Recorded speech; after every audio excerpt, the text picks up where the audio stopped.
Question number 1, the panel study has the issue of. Panel अध्ययन में मुद्दे हैं। Answer single survey.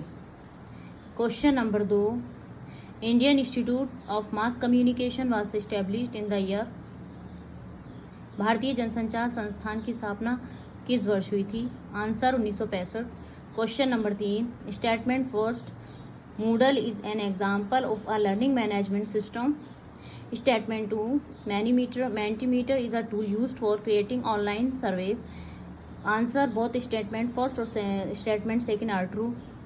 Question number 4, in digital communication, a television broadcast and a radio broadcast are example of a type of transmission. Digital संचार में एक television प्रसारण और एक रेडियो प्रसारण प्रकार के प्रसारण के उदाहरण हैं। आंसर सिंप्लेक्स, सरल।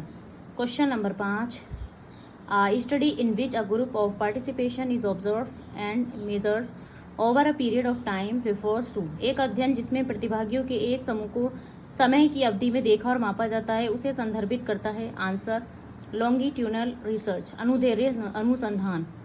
Question number 6, type first error.